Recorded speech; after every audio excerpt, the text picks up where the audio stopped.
Alors bonjour à tous, je m'appelle Françoise Perrin et je suis membre du Gospel Center Oron. Je viens ici depuis une quinzaine d'années. Depuis à peu près 7 ou 8 ans, je ne me souviens même plus, je suis responsable de la ligne de prière par téléphone avec une petite équipe et c'est quelque chose qui me plaît beaucoup. Depuis 3-4 ans, je suis aussi en lien avec Prière pour la Suisse. Et dans ce cadre-là, on m'avait demandé de reprendre la responsabilité des porteurs de drapeaux cantonaux, ce que j'avais toujours refusé parce que je trouvais que ça faisait trop de travail pour moi. L'année passée, au mois de novembre, j'ai vraiment clairement entendu l'appel du Seigneur. J'étais là à l'église pendant la louange, puis ça m'a vraiment surpris. Le Seigneur qui me disait tout d'un coup, va les rejoindre, va rejoindre Prière pour la Suisse, pour relever ce défi d'unir ces différents porteurs de drapeaux intercesseurs du pays, parce que ça fait 2 ans qu'il n'y a plus de responsables et il y a quelque chose là à faire. Donc j'ai repris contact avec les responsables et je me suis mise à travailler avec eux. Moi, je trouvais que cette responsabilité totale de porteur drapeau cantonal, c'était trop pour moi.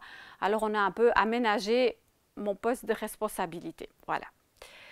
Et tout de suite après, j'ai commencé à écrire des mails pour essayer de lier, faire du lien, reprendre contact, construire quelque chose au niveau de ces personnes impliquées dans la prière pour leur commune. Et j'ai trouvé ça difficile parce que j'avais très peu de retours, peu de réponses et j'avais l'impression de travailler comme ça dans le vide. Le Seigneur m'a conduite ce printemps, j'ai continué avec ce que je savais faire et cet été, ce qui m'a beaucoup encouragée, l'ancienne responsable est venue me rejoindre, on a fait un team de 2, puis on a commencé à prier les 2 pour ce ministère et on a organisé une petite rencontre entre les différentes personnes qui voulaient bien venir au Montchezeau, qui a eu lieu fin septembre, sous la pluie, le froid, mais on était 25 intercesseurs à prier vraiment à fond pour le canton de Vaud. Et ça m'a encouragée et on a déterminé une nouvelle stratégie qui allait se baser aussi sur les réseaux sociaux, pas seulement sur des rencontres en petits groupes ou en plus grands groupes ou par mail, enfin des contacts par mail, mais que nous allions aussi les encourager à utiliser WhatsApp. Je voulais organiser des Zooms, enfin j'avais toute une petite des idées.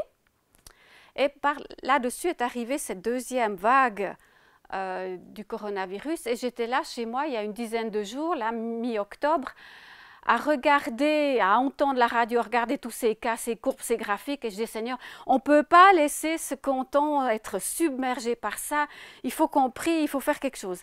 Et le Seigneur m'a vraiment conduite à envoyer à tous mes intercesseurs un mail pour leur dire humilions-nous, suivons ce verset de 2 Chroniques 7,14, si mon peuple, celui qui porte mon nom, ça c'est nous, s'humilie, prie et me cherche, s'il renonce à ses mauvaises voies, je l'écouterai du haut du ciel, je lui pardonnerai son péché et je guérirai son pays. Donc j'ai envoyé mon mail et tout de suite les réponses sont venues. Des gens que je ne connais pas, que je n'ai jamais vus, m'ont répondu « Quelle bonne idée, nous allons prier ». Et j'ai trouvé 45 personnes, une quarantaine de personnes qui se sont mis à prier une demi-heure par jour ou 3 fois par semaine, selon ce que le Seigneur leur mettait à cœur pour le canton de Vaud. Alors, cette deuxième semaine est en cours. Maintenant, j'ai besoin de voir la stratégie pour le mois de novembre parce que c'est sûr qu'on ne va pas s'arrêter en si bon chemin. Et c'est vraiment la prière que j'ai pour la suite, pour toute cette équipe. Comment est-ce que le Seigneur veut nous conduire et comment est-ce que je peux fédérer maintenant ces gens qui se sont levés pour qu'on continue à intercéder pour ce pays, à se tenir dans la brèche parce que Dieu cherche des gens, des intercesseurs qui se tiennent dans la brèche afin qu'ils ne détruisent pas le pays et que cette maladie ne prenne pas le dessus. Amen.